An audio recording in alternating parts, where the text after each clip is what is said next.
Ni maadui gani wanaoingilia maisha yetu mpaka tushindwe kukua, mpaka tushindwe kustawi? Bwana Yesu asifiwe sana. Bwana Yesu asifiwe. Amen. Kuna vitu ambavyo vinaingilia ustawi wetu. Ni vipi? Nitataja maadui kama wanne, lakini ndafundisha kwa namna ambayo tumekuwa wahanga. Bwana Yesu asifiwe sana. Adui namba moja, ujinga. Ujinga ndio adui namba moja. Ujinga sio kukosekana kwa akili, bali ujinga ni kukosekana kwa maarifa. Ujinga sio kukosekana kwa akili, bali ni kukosekana kwa maarifa. Maarifa ni kitu gani? Biblia inasema sana kuhusiana na maarifa. Watu wangu wanaangamizwa kwa kukosa maarifa. Wanaangamizwa. Ukiwa na maarifa sahihi, unakuwa na taarifa sahihi za kukuhusu wewe. Ukiwa na taarifa sahihi za kukuhusu wewe, mtu akisema hii ni chumvi, hii huwezi kukubali. Lakini mjinga unakuja ukamwambia hii ni chumvi, anakubali. Bwana Yesu asifiwe sana. Mtu mwenye maarifa anachokijua anakijua, kwa sababu kinampeleka kwenye ufahamu. Mtu mwenye maarifa na akawa na ufahamu, huwezi kumpindisha. Nimesema hata kwenye no anasema no, kwenye yes anasema yes. Bwana Yesu asifiwe sana. Sasa muone, kwa mfano kijana anakuja, mwanaume anasema mimi nataka nikuoe na kununulia gari. Unasema yes, ndio. Kukuoa na kununulia gari vina uhusiano gani?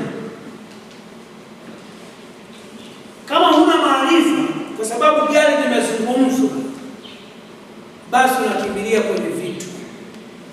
Mtu ambaye hana maarifa, mjinga, huwa anaanguko na vitu. Yaani ukimdanganyishia vitu, basi unamshinda. Kwa hiyo wakina dada, vijana mnaodanganyishia chips, mnaodanganyishia tuheri, wote mnaanguka. Hivyo ni vitu. Yes, iPhone. Ni nini? Ni nini? Yaani ina uhusiano gani? Vitu. Wajinga wote ni wale ambao wanaona vitu vina maana. Huyo ni ujinga. Haitakiwi tuwe na kizazi cha ujinga, hasa kizazi ambacho kinamcha Mungu. Bwana Yesu asifiwe sana. Lazima tuondoe ujinga. Bila kuondoa ujinga, bado hatutafikia kusudi la Mungu. Bwana Yesu asifiwe. Bwana Yesu asifiwe sana. Ujinga. Na mkumbuke, Mungu asemi watu wangu wanaangamia kwa kukosa maombi. Hili liyo very clear.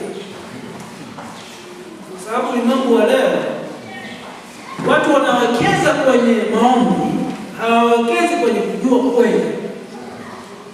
Bwana Yesu asifiwe sana. Sasa mantiki iliyopo,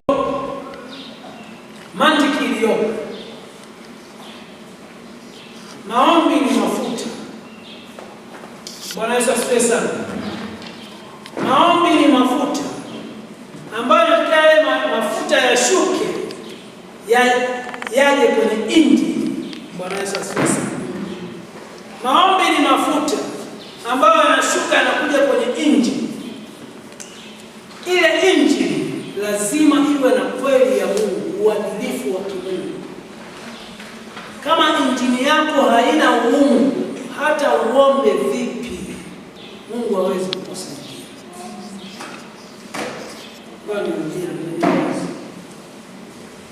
Maombi ni mafuta. Mafuta yanasaidia sana, vizuri sana kukuungamanisha na Mungu, kama ile injini imejaa uadilifu na Mungu. Sasa mafuta yanashuka kwenye injini, yanakuta kule kwenye injini, uungu haupo, Roho Mtakatifu hayupo, mafuta yanakuwa hayana pa kukaa. Watu tuna maombi mengi hayana pa kukaa. Maombi ikiwa yanakosa mahala pa kukaa, sio maombi tena. Wangapi